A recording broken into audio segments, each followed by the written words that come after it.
आपण शाळेत स्वतंत्र भारत या विषयी शिकलो आहोत, पण आता एक नवीन शब्द ऐकायला मिळतो, तो म्हणजे आत्मनिर्भर भारत. मला आठवतं कोरोनाच्या वेळेस सगळं जग थांबलं होतं, त्यावेळेस आपल्या भारतात आत्मनिर्भर भारत या संकल्पनेची सुरुवात झाली.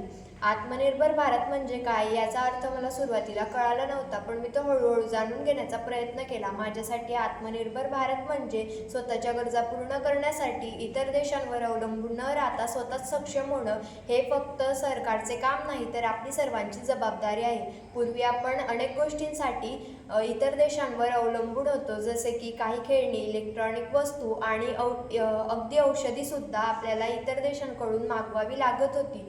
पण आपण कोरोनासारखं संकट आपल्या देशावर आल्यानंतर आपल्याला कळालं की आपण आत्मनिर्भर होणे हे खूप महत्त्वाचे आहे. आपल्याला कळालं की संकटाच्या वेळी आपल्याला कुणाचीही मदत मिळणार नाही, म्हणून आपण आत्मनिर्भर होणे हे खूप महत्त्वाचे आहे.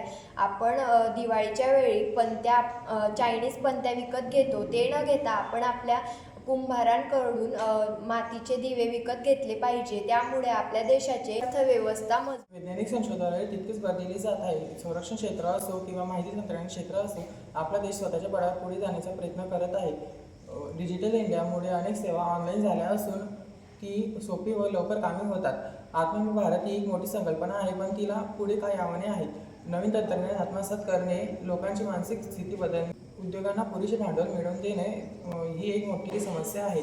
आपण एक नागरिक म्हणून यात फार मोठा बदल घडवू शकतो.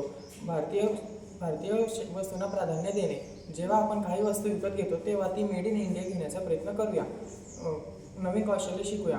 आपण फक्त पुस्तकी ज्ञान न घेता काहीतरी नवीन कौशल्य शिकूया, जेणेकरून आपण भविष्यामध्ये रोजगार निर्माण करणारे बनू शकतात. नवीन कल्पना प्रोत्साहन.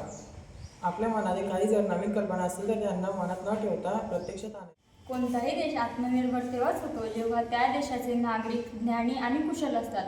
आत्मनिर्भर भारत मोहिमेमध्ये शिक्षण आणि कौशल्य विकासावर खूप भर दिला जात असून नवीन शैक्षणिक धोरणांमुळे विद्यार्थ्यांना फक्त पुस्तकी ज्ञान न देता त्यांना व्यावहारिक शिक्षण समजावून आपला भारत देश शेतीप्रधान देश म्हणून ओळखला जातो. आत्मनिर्भर भारतामध्ये शेतीला खूप महत्त्व दिले आहे.